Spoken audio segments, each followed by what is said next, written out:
My name is Vera Weston. I'm 33 years old. On my wedding day, 200 guests drove to the Millbrook Country Club in their Sunday best. They found a locked gate, an empty parking lot, and a sign that read, "Private event, cancelled." My mom had done it. 1 week before the ceremony, she called every single vendor, flowers, catering, venue, and cancelled them all, every last one. Then she picked up the phone, dialed my fiancé, and told him, "My daughter is damaged goods. You're making the biggest mistake of your life." She wanted me to crumble. She expected me to call her, sobbing, begging for help. But my mom didn't know that my maid of honor had spent 6 months preparing for exactly this moment. And when Mom drove out to see the wreckage she'd created, what she found left her completely speechless. But before I tell you about that day, let me take you back 3 years. To the afternoon I signed my divorce papers, and my mother said the first thing that made me realize I could only ever count on myself. The pen felt heavier than it should have. I sat in a small law office on Main Street in Millbrook, Virginia, population 9,000 and change, and signed the papers that ended my marriage to Kyle Weston. He'd been sleeping with a coworker for 11 months. I'd found out through a credit card statement. A hotel 2 towns over, charged twice a week, every week, like clockwork. I got custody of Lily. She was 3. I buckled her into her car seat, pulled out of the parking lot, and called my mother. Diane Weston, owner of Weston Realty, the biggest residential brokerage in our county. A woman who could sell a house in a flood zone and make the buyer feel lucky. I called her because I needed to hear something kind. "I told you," she said. No hello, no pause. "You couldn't keep a husband, Vera. Don't blame anyone but yourself. You always pick wrong." I sat in my car in that parking lot for 45 minutes. Lily slept in the back seat. I cried without making a sound because I'd already learned that crying in front of my mother was just handing her ammunition. Here's the part that really cut, though. My mother didn't keep that opinion private. Within a week, her friends at church, her neighbors, her book club, they all knew. She told them in that theatrical whisper she'd perfected. Poor Vera, couldn't hold a marriage together. I tried to warn her about that boy. She turned my worst day into her talking point. My divorce became evidence in her lifelong case that I was the daughter who always got it wrong. At the time, I believed her. It took me 3 years to understand just how wrong she was. Those 3 years almost broke me. Almost. I enrolled in community college for a veterinary technician certificate. Mornings I poured coffee at Bean and Barrel downtown. Afternoons I did clinical hours at Millbrook Animal Care. Lily went to a subsidized daycare that smelled like finger paint and goldfish crackers. I rented a 2-bedroom house on Birch Lane. Peeling siding, a kitchen the size of a closet, and a bathroom door that wouldn't latch. I painted the walls myself, soft yellow for Lily's room, because she loved sunflowers. I installed shelves using YouTube tutorials and a borrowed drill. My mother came to visit once. She stood in my kitchen, looked around slowly, and said, "You live like this and you're not embarrassed?" Then she offered to buy me a house. "But I'll keep the title in my name," she said, "for your own protection." I turned her down. She didn't call for 3 weeks. I finished my vet tech program 18 months later, graduated 3rd in my class. Diane didn't come to the ceremony. She texted, "Congratulations, hopefully you won't quit this one halfway through." That text sat in my phone for a long time. I read it more often than I should have. Every time I wanted to believe she was proud of me, I'd open it and remember. Here's what I learned during those 3 years. My mother didn't see me as her daughter. She saw me as a project, one that kept failing. And every time I stood back up, she didn't celebrate. She waited for me to fall again, because falling was the only version of me that made sense in her story. I didn't need her to be proud. I needed her to stop treating me like a forecast for disaster. Nathan Harper walked into Millbrook Animal Care on a Tuesday afternoon with a golden retriever named Biscuit, who'd eaten half a tennis ball. He was 34, broad shoulders, sawdust in the creases of his jeans. He built custom furniture, dining tables, bookshelves, kitchen islands, out of a workshop behind his father's ranch. His hands were rough and his voice was quiet, and when Lily ran out from the break room to hug his dog, he knelt down and introduced himself to her before he even looked at me. We dated for a year and a half. Nathan wasn't flashy. He didn't buy me jewelry or take me to expensive restaurants. He fixed the wobbly step on my porch. He built Lily a small wooden chair with her name carved into the back, oak, sanded smooth, finished with beeswax. He told her, "This is yours. I built it from oak, sturdy, like us." He proposed on my front porch. Lily held the ring box. She'd been in on it for a week and somehow kept the secret, which for a 6-year-old might be the most impressive part of this whole story. I said yes, and then I called my mother. 5 seconds of silence. I counted. "A carpenter?" she said. "Vera, do you know what the average income for a carpenter is?" Not congratulations. Not, "I'm happy for you." She Googled his salary before she asked his last name. I told myself that was the worst my mother would get about Nathan. I told myself she'd come around once she met him, once she saw how he was with Lily, once she saw what I saw. I was wrong. I was so completely, painfully wrong. My mother launched a quiet campaign against Nathan within 2 weeks of the engagement. She called my father, Greg Weston, 60 years old, remarried, living in Richmond. Greg was a gentle man who'd survived 20 years of Diane by perfecting the art of not being in the room. They'd divorced when I was 14. He loved me, but confrontation made him physically uncomfortable, like an allergic reaction. Diane told him Nathan couldn't provide. She called my Aunt Linda, my cousin Denise. She planted the same seed everywhere. "Vera's doing it again, picking wrong, just watch." Nathan noticed. Not because anyone said anything to him directly, but because I started flinching every time my phone rang. I'd check the caller ID, and if it was a 540 number, my shoulders would crawl up to my ears. One night, after Lily was asleep, Nathan sat across from me at the kitchen table. Biscuit was snoring on the floor. "Vera," he said, "I'm not scared of your mom." I looked at him. "I'm scared that you'll blame yourself for drawing a line." That sentence cracked something open. Because he was right. I'd spent 3 years clawing my way back to stable ground, and I was still letting my mother decide whether that ground was good enough. If I kept giving in, she'd dismantle this marriage the way she'd dismantled everything else.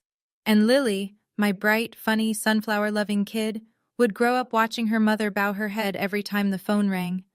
That was the real cost of silence. Not my pride, not my comfort. My daughter learning that women absorb cruelty to keep the peace. I'd spent 3 years building a life. I couldn't let my mother tear it down from the inside. Diane invited me to lunch at Chadwick's, the nicest restaurant in downtown Millbrook. White tablecloths. The kind of place she took real estate clients when she wanted them to feel flattered. She was already seated when I arrived, hair done, pearl earrings, a glass of Sancerre she hadn't touched. "I want to pay for the wedding," she said. "All of it. Consider it my gift." I should have heard the trap closing. I didn't. She pulled out a leather folder. Inside, a printed list. Venue, Millbrook Country Club, where she'd been a member for 12 years. Guest list, 250 people. Her clients, her church group, her book club, the county commissioner, and a state senator she'd once sold a lake house to. Menu, filet and salmon, plated, no buffet. Band, a jazz quartet from Charlottesville.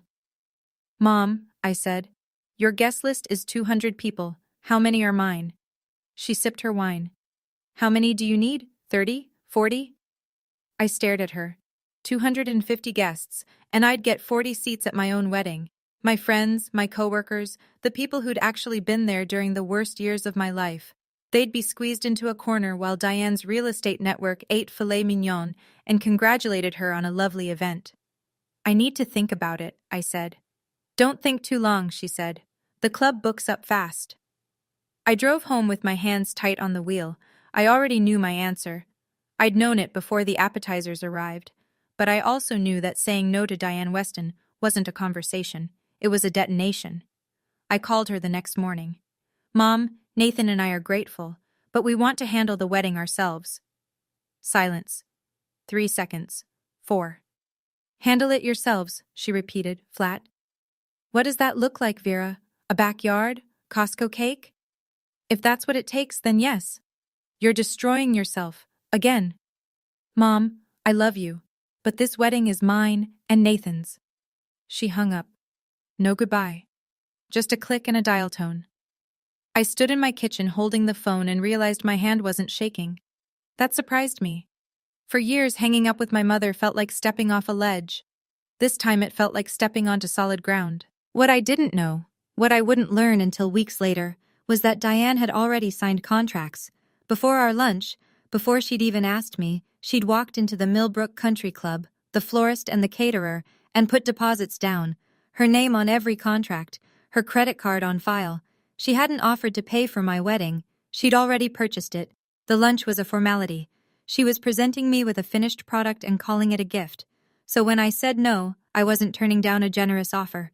I was rejecting a transaction she'd already completed, and Diane Weston did not handle rejection well. Nathan said it first, that night in bed, staring at the ceiling. If she signed those contracts, she can cancel them. She wouldn't, I said.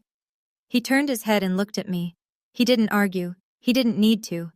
We both heard how hollow that sentence sounded in the dark. I tried to fix it. I really did. I called my mother and offered to reimburse every deposit. We'll pay you back, Mom, every cent. Just transfer the contracts to my name. I already paid, she said. If you want to use the venue, use it. If you don't, that's your choice. Then let me take over the contracts.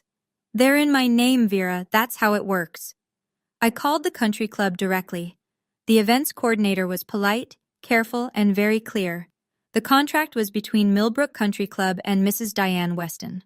Only Mrs. Weston could authorize changes, cancellations, or transfers. Same answer from the florist. Same from the caterer. Nathan and I spent a weekend calling every decent venue within an hour's drive. All booked. Millbrook was a small town. There were maybe 4 venues that could hold 200 people, and wedding season had locked them all down 6 months ago. So we compromised. We'd use Diane's venue and vendors, but pay the remaining balance ourselves. We'd control our own guest list, our own menu, our own music. Diane could attend as mother of the bride, not producer of the show. I called her, explained the arrangement. She listened. Fine, she said. One word, then she hung up.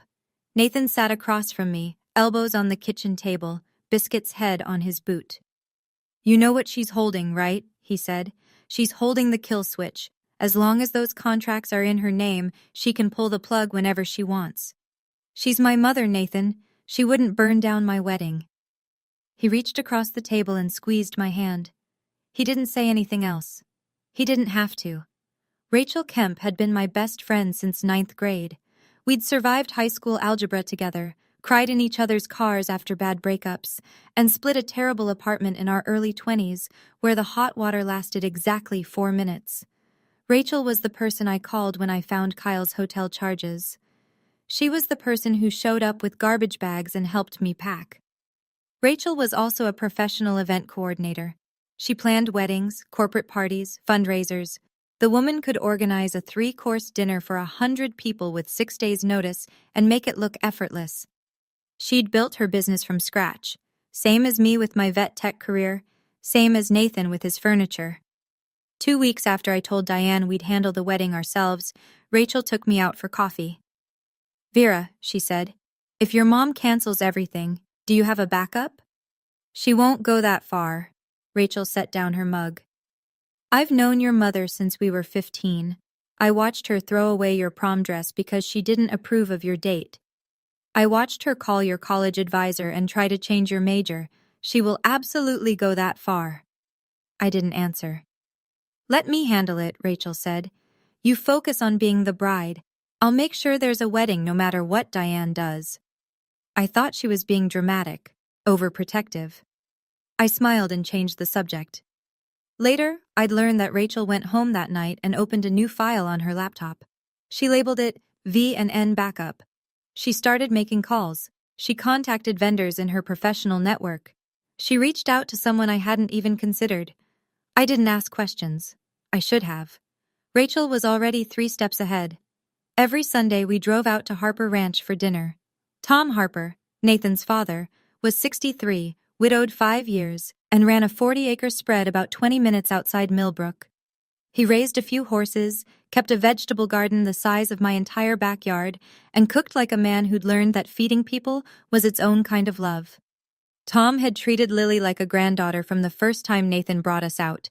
He'd lift her onto the fence so she could pet the horses. He taught her to crack eggs with one hand. He called her Little Bird because she never stopped talking. One Sunday in early spring, Lily ran off to the pasture with Tom, chasing a mare named Clover. Nathan was inside washing dishes. I sat on the porch with a glass of iced tea and watched the sun hit the field. All that open space, the old oak tree in the center of the yard, the white fence line running toward the hills. Tom came back, sat in the rocker beside me and said, "Nathan's mother and I got married right there, under that oak tree, 1978. She wore her grandmother's dress and I wore boots I'd polished so hard they squeaked." I laughed. "That's beautiful. This land always has room for family," he said. Then he leaned back and watched Lily chase Clover through the grass. I didn't think anything of it then. It was just a nice story from a kind old man about the wife he still missed. I filed it away the way you do with other people's memories. A warm detail, nothing more. I had no idea that piece of land was about to save my wedding. I was sitting on that porch, watching Lily chase a horse through the grass, and I thought, this is where I belong. But back in town, my mother was holding every vendor contract in her fist, and I had no idea what she planned to do with that power. If you've ever had someone use money to control your decisions, how did you handle it? Tell me in the comments. And don't go anywhere. Because what happened next, even I didn't see coming. 3 weeks before the wedding, Nathan was in his workshop sanding a tabletop when his phone rang. My mother's number. He almost didn't answer. Later he told me he stood there for 4 rings, sawdust on his hands, thinking about whether any good had ever come from picking up a call from Diane Weston. He answered because he still believed, like I once did, that she might come around. "Nathan," she said, "I'm going to be direct with you." "All right." "My daughter is damaged goods. Her first marriage failed because of her. You are making the biggest mistake of your life." He didn't respond. She kept going. "You're a carpenter. You will never give her the life she deserves.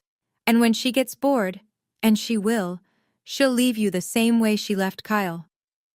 Nathan told me he gripped the edge of the table so hard his knuckles went white. Not because of what she said about him. He could take that. He'd been underestimated his whole life by people who measured men by their tax returns. It was the word damaged. A mother calling her own daughter damaged goods, like I was a scratched appliance on a clearance rack. He hung up without a word, drove home, sat across from me at the kitchen table and repeated every sentence, word for word. I sat there for a long time. Lily was in her room, coloring. "My mom called me damaged goods?" I said it quietly. Not a question, really. More like I was hearing it for the first time. Nathan reached for my hand. "Vera, I'm not angry about what she said about me. I'm angry that you grew up with someone who talks about you like that." 7 days before the wedding, I opened my email at 6:30 in the morning. "Dear Ms. Weston, we regret to inform you that your event scheduled for June 14th has been cancelled by the contract holder, Mrs. Diane Weston. Please contact us if you have any questions." My hands went cold. I called the florist. Cancelled. Called the caterer. Cancelled. Every single vendor. Gone. All of them gave me the same careful, rehearsed answer. "The contract holder has terminated the agreement." I called my mother. She picked up on the first ring like she'd been waiting. "You wanted a wedding without me," she said. "Now you have a wedding without anything." "Mom, 200 people are coming. They've booked flights, hotels. Nathan took 2 weeks off work." "That sounds like your problem, Vera, not mine." "Why are you doing this?" "Because you chose him over me. You chose that life over everything I built for you." She hung up. I stood in my kitchen and felt the floor tilt. 200 guests, 7 days, no venue, no flowers, no food, in a small town where every decent vendor already had a full calendar. I sat down on the kitchen floor. The tile was cold through my pajamas. Biscuit patted over and put his head in my lap. Lily walked in from the hallway, rubbing her eyes. "Mommy, are you crying?" I pulled her into my arms. She smelled like strawberry shampoo and the laundry detergent I bought on sale at the dollar store. And I thought, it's over. She won. Then my phone rang. Rachel's name on the screen. I picked up. "Vera," she said, "put on your wedding dress. I've got this. Rachel was at my door in 20 minutes, laptop under one arm, binder in the other. Sit down, she said, and breathe. She opened the binder. Tabs, color-coded sections, a timeline, a vendor list, a floor plan. 6 months ago, she said, when your mother started holding those contracts over your head, I started building a backup. I know her, Vera. I've known her since high school. I've watched the pattern my whole life. She controls. You resist. She escalates. I didn't plan for this because I'm pessimistic. I planned for this because I love you and I know how this goes. I stared at the binder. Rachel, what is this? Your wedding. The real one. Venue, Harper Ranch. Tom had agreed 5 months ago.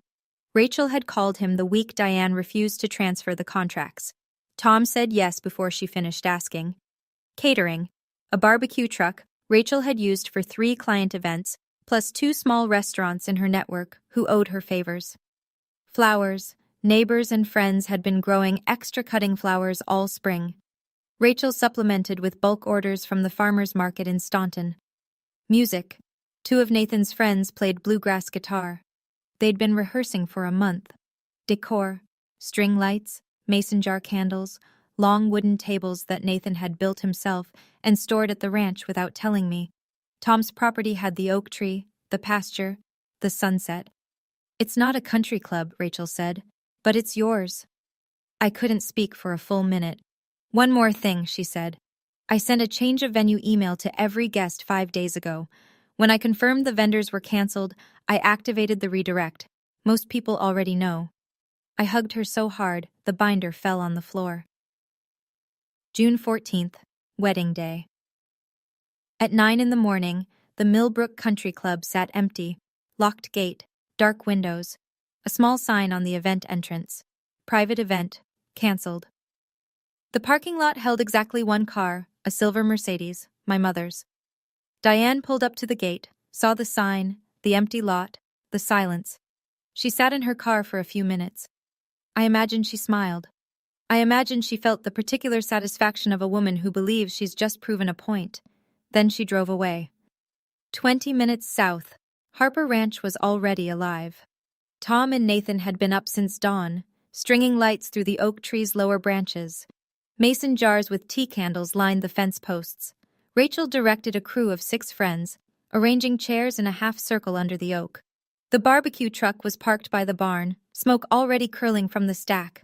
Long wooden tables, Nathan's tables, built in his workshop over the past 3 months, stretched across the grass with wildflower centerpieces in tin buckets. A hand-painted banner hung between 2 fence posts, Vera and Nathan. Lily had made it. The letters were crooked, and she'd drawn a dog next to Nathan's name that looked more like a potato with legs. It was perfect. Guests started arriving at 10. Cars filed down the gravel road, kicking up dust. People stepped out, looked around, and you could see it on their faces. The surprise, then the recognition, then the warmth. Some laughed, some teared up. Everyone hugged someone. 200 people. Every one of them there because they wanted to be. Not because Diane Weston had sent them an embossed invitation on cream cardstock. Nobody asked where my mother was. Nobody needed to. My father showed up at 11. Greg Weston, 60 years old, standing at the edge of the gravel drive in a blue suit he'd clearly bought new. His hands were in his pockets. He looked nervous, the way he always looked when something mattered too much. I walked over to him.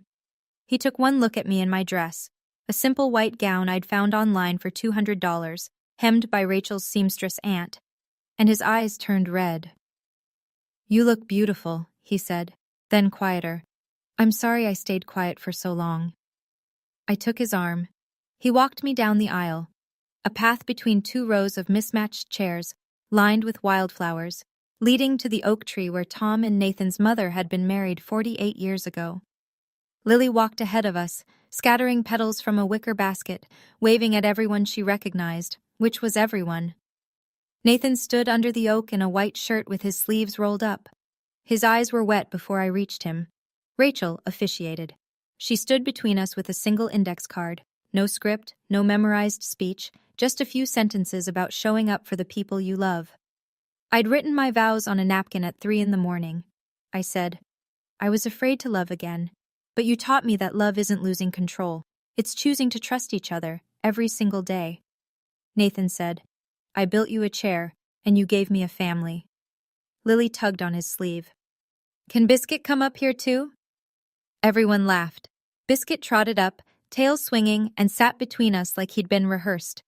200 people clapped under string lights and an old oak tree, and not one of them mentioned my mother's name. Standing under that oak tree, Nathan holding my hand, Lily giggling between us, I thought, this is my real family. Not the person who signed vendor contracts, not the woman who held the kill switch. These people, in this field, under these lights. If you're still here with me, hit that like button, because this story isn't over. My mother didn't know yet. She had no idea where those 200 people went, and she was about to find out. We were halfway through dinner when someone tapped Nathan on the shoulder. There's a car sitting outside the gate, Tom said, real quiet. Silver Mercedes. Nathan looked at me. I set down my fork. My mother had driven 20 minutes south, to a ranch she'd never visited, to see what had become of the wedding she'd killed. I don't know how she found the address. Maybe she saw Rachel's email forwarded by someone in the guest list. Maybe she drove past the country club, saw it was dark, and started searching. It doesn't matter. She came.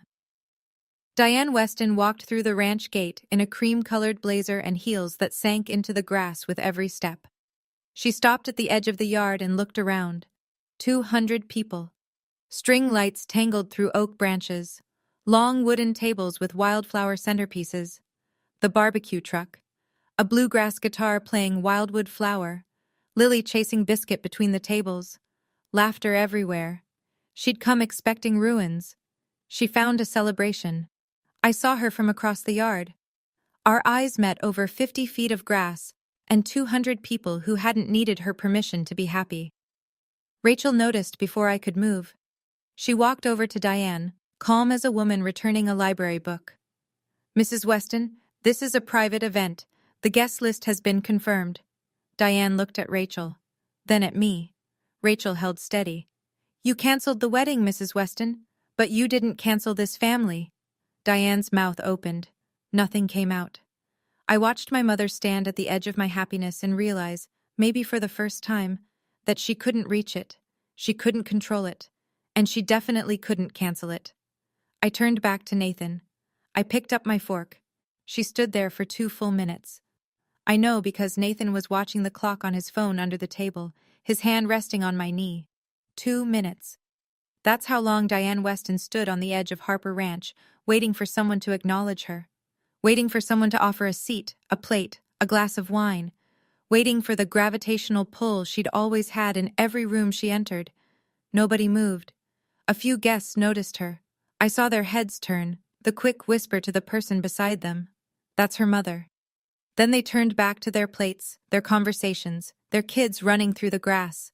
They'd all received Rachel's email. They all knew why the venue had changed. They chose to keep celebrating. My father saw her from across the yard. Greg stood by the dessert table, a piece of cake in his hand, and looked directly at his ex-wife for the first time in probably a year. He didn't walk over. He didn't wave. He just turned around and carried his cake back to his seat.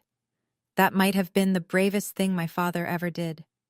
Diane smoothed her blazer, adjusted her purse strap, turned around and walked back to her car, her heels punching small holes in the soft ground. The Mercedes engine started. Gravel popped under the tires. The sound faded down the road and into the evening. Nobody followed her. Nobody called after her. Nathan squeezed my knee. You okay? I looked at him, at Lily spinning in the grass, at Tom raising a mason jar in a toast, at Rachel, who was already back at the DJ table, queuing up the next song. Yeah, I said. For the first time, I really am. Tom stood and clinked his glass.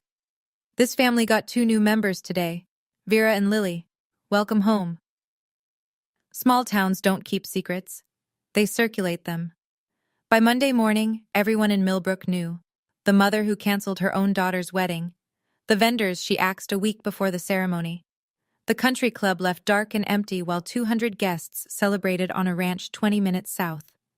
It spread through the coffee shop, the post office, the grocery store checkout line. It traveled through church pews and school pickup lanes and hair salon chairs. Not because I told anyone. I didn't post a single thing online. I didn't make a statement.